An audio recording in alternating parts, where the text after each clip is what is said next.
Matthew Szablewicz here, NYC Metal Scene, Philly Metal Scene, and Boston Metal Scene. You also know me as DJ Szab on the NYC Metal Scene radio show right here on Metal Messiah Radio. And right now, it is my honor, and it's a really extreme pleasure to be interviewing Ross the Boss, man. What's going on? A metal legend, for What's real. up, Matthew? How are you, brother? Good, man. Hey, Ross, where are we right now? This place is awesome, like for real. Oh, my God. We're here in my batting cage. It's called The Cage Baseball, Middle Village, Queens. Dude, when I walked in, I mean, I've heard about it, but I saw this place was packed with like, baseball players. It's great. People doing batting practice, fielding. So if you're ever in Queens and you want to come down with some people and hit a few, you know what I'm saying? Have your buddy throw you a few. Come to the Cage here in Queens, man. This place is really cool. We have baseball, softball, and cricket. Yeah. And we have cricket players here. But we're not here to talk about how awesome your baseball facility here is, the Cage. We're here to talk about you, Ross the Boss. And look, before we even start talking about all the new music that I've heard right when we were hanging out before, which is really awesome, dude, it's great because I have a chance to speak to someone like yourself that has been through the start of two different genres of music right at the beginning: punk rock and then thrash and speed metal. So power metal. Right, power metal, because that really wasn't played at all. So, I mean, starting with the Dictators, your first album came out in 75. I just saw the new Dictators video. How different is, the city now when you guys played at CBGB's? Oh, my God. Where to start, right? The city, it was back then, the Bowery, the whole place was just alive with shit. I mean, it was bums and CBGB's was right there with in the Bowery there, but the city it was different then. It had personality back then, and the CBGB scene was incredibly huge and effective. I mean, so many people of so many talents came on that one club. Yeah. At that time, I mean, Debbie Harry, Blondie, Television, Ramones. Talking Heads. I mean, your band, the Dictators. Dictators, yeah, of course. Dead Boys. I mean, so many great bands at the same time in the same club. I mean, that little club that we started playing at. I mean, I played CBGB's 35 times with the Dictators. Wow. 35 times. Wow. And, we closed it. We played the final weekend. We played the last Friday, Saturday. That was 2009 or 6? Yeah. Patti Smith played that Sunday, but she's not really punk rock. Yeah. But we played the last electric shows there Friday, Saturday, and it was very, very sad. Yeah, I know, At the end of an era. That place was legendary. Yeah. And, I mean, when you started that genre of music, do you remember what your parents were thinking back at the time? I mean, my parents, when I went into the music business, I said, I'm not going to college. I'm not becoming a doctor. Right. They all thought because I'm a Jewish kid from the Bronx, the only thing that I could do was be a doctor or a dentist or a lawyer or something like that. I said, Mom, I hate to tell you, and then when they found out it was a band that I was leaving, I'm not doing that for, because the Dictators and the lead singer was Handsome Dick Manitoba, and this guy, they had a fucking heart attack.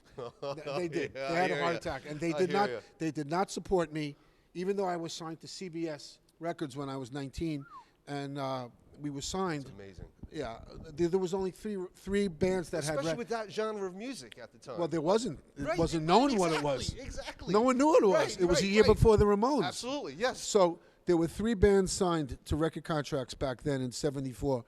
It was the Dictators, the New York Dolls, and Kiss. Oh, jeez. And my parents said, no way you're doing this. I go, I'm doing this. Yeah. And so they fucking hated it. Right. There's some parents that support you. You're right. Some parents that I've don't. God bless my parents. That don't support you. Yeah. My parents were parents that didn't support me. Support you. And you proved them wrong. I proved them wrong. And it wasn't easy. Yeah. It wasn't easy. Not, right? But I had good managers. We played a lot of shows. Yeah, that's a good thing too, man. You didn't get with Blue Oyster Cult and Kiss and Uriah Heep and ZZ Top. I mean, I've been playing shows, professional shows since 1975. That's awesome. Now let's jump ahead. Let's say about 7 to 8 years. It's the early '80s, and now there's even a newer genre of music out: power metal, speed metal, and thrash. Right. And you're right at the beginning of that as well with Manowar. Right. So after the Dictators, I played in this band called Shaken Street from Paris, France, and I found myself. We were opening up for Black Sabbath in England on the Heaven and Hell tour with Ronnie Dio, and so, you know, we're playing in the Nottingham Forest or somewhere, some of these venues. Ronnie comes to after the sound check. Ronnie comes up to me, goes, "You know, I love the way you play, Ross. I know all the New York rock scene." And he was so cool. He knew everything about me, and he goes, "Well, I got this guy on my crew. His name is Joey. His name is Joey, and he plays bass like you've never seen anyone play bass before." I go, "Oh, that's cool. I mean, Ronnie, you know." He goes, "Maybe you should go and meet him." And I go, "Ronnie Dio is like lead singer of Black Sabbath." I'm going, "Yes, sir." Ronnie Dio is the lead singer of Black Sabbath. He tells me to go meet someone. Yeah, I'm going. Yes, sir, Ronnie. And, right. After the sound check, put my guitar down, ready for the show. I sought Joey out, and we became friends. Then, as the days progressed on the tour, we would jam in Black Sabbath's dressing room. And so awesome, you know, man. like Black Sabbath was on stage, you know, and you know, and like when they stopped, Joey and I were in the dressing rooms right above there, you know, and they heard us. And they heard you. Right, and Geezer Butler and Tony were like, look at us, what the fuck? And then Ronnie goes, "This Ross and Joey." And okay, no problem. So but they were really cool. They were really cool with us. And, That's amazing. So we after the tour, I think the last show was in Hawaii. Aloha Stadium, and it was Vinny Appice's first show with Black Sabbath. Okay. At Aloha Stadium. Wow. Yeah. And so I left the tour, and I went back to my house in Mount Vernon, New York, and we started writing songs. And I got a contract with my friend that worked for EMI, and the band that he was going to put out became Manowar. Wow. And if it wasn't for EMI, Manowar would have never been started. And then with Manowar, you played with some amazing thrash metal bands as well, just like you're actually speaking on the Anthrax documentary. Right. And we were just talking a little bit beforehand. Anthrax actually opened up. Anthrax, power metal bands like Virgin Steel, Riot. We played with a ton of bands coming up. And but it got to a point where no one wanted to play with Manowar because we were too... We were just too Manowar. I guess. Yeah. Do you obviously? How did you used to like playing at L'Amour's? L'Amour's was fantastic. I mean, I love L'Amour's. I remember so many great memories about going on at 2 a.m. Yeah, right. Yeah, well, that's one of the things too. Now we're going to get back to your music in a second. Some of the differences of playing shows. Now, once I started getting into the music scene, I'm a little bit younger, but like by 88, 89, I was 16, 17, so I started going to shows like Sundance out in Long Island and then hitting up clubs in Manhattan when I was 18, 19 and stuff.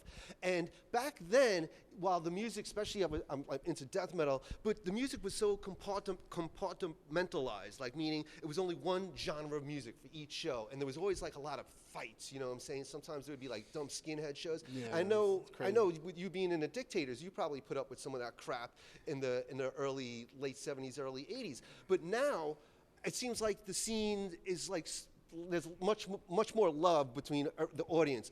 But you bring up a great point about L'Amour's. You never see a band anymore go on at 2 a.m. in the morning. No, the bands are on. The bands are on at 10. Yeah. I mean, you know, that place is shut down. I mean, you know, right? Because you can't party like that anymore. They used to party to 4 or 5 in the morning at those places. The band wouldn't get off the stage till like 4:30. Right. I remember seeing and the place was packed. Right. The place was packed. Elbow to asshole. Right. Still, right. L'Amour's was amazing, and it was like that all throughout clubs in Long Island, Sundance, Roxy, the L'Amour's. What was some of the smaller size clubs? Coney Island High, Sundance. Manhattan. Sundance, yes, Sundance. And I mean, it's Ritz in New York City. The Ritz. Oh, it was crazy. You know, so your main band, you're like, it's 12:30. There's still 2 bands before the main band. Well, you know what I'm saying? I know. So, but it's amazing. Was it tough sometimes going on that late? You know, if you were. It's exhausting. Yeah, it was exhausting at times, especially when you were on tour. Yeah, it's bad, and then you got to go home. Then you got to play the show, then go back to the hotel. Right. And then like get out early. Right. For the next, I mean, it was right. You want to be in some sort of decent fuck shape. 2 o'clock in the morning going on. So now let's get back to what I heard today. I was listening to the new Ross the Boss, and you just played me a new song. I heard the song Shadows. Denied by the Cross? Denied by the Cross is what you just played me, and that sounded really good. The drummer is really tight. Who's that drummer? Steve Bolognese. He's our drummer. He is just a wrecking machine. He played in a band called Witherfall, and he's unbelievable. The drumming's really good. Yeah. It's nice because you're old school metal, but the sound is updated. Like there's totally nice updated. Double bass. Like it's got meat. You know what I'm saying? Born of Fire was released March 6th, 2020. We still haven't gotten a chance to promote it yet, and it's so many people contributed on that for this record. We're going to be treating it as a new record when we finally go out, because there's just too much greatness on this record. Oh my God! And you're going on tour in Russia in September, but it's only the two of you. Yeah, we got 16 shows in Russia. We're playing with local orchestras. That's really cool. We know it's going to go down because they're selling tickets for it. Right, yeah. Myself and Mark Lopes, my singer, will be doing 4 Man-O-War songs. Wow. With Graham Bonnet, Marco Mendoza. And a full orchestra. Yeah, the local orchestra. That's amazing. Yeah. Now, within that orchestra, do they have like a dedicated metal drummer? You know what I'm saying? I don't know if there's going to be a drummer on that. Right. Or if I it's have just an no orchestra, idea. Like a Tiffany. Yeah. You know I have cymbals, Right. percussion. I have no idea what I'm getting myself into. But that's going to be amazing. And luckily nowadays we'll all be able to see us here in the States and in Western Europe and wherever, in Australia, because thanks to we have 16 technology. We have 16 shows. So every show we have to go in a day before to rehearse. Yeah, I want to see that. That's going to be amazing. It's going to be a lot of work. See that on YouTube. That's going to be a lot of work. But you're talking to guys that haven't done anything in a year. So you're dying. We're ready to go. You're dying to get out there. And so you have the new music. So Deny the Cross, is that something that's just been done? No, that was done last March. For last March, for 2020. Everything is just hanging out. Just hanging out right now. Ready to explode. Ready to explode. So where can people find that? You can get all our stuff on YouTube. AFM is our label. Go to AFM. You can see Ross the Boss, and you can see all our stuff.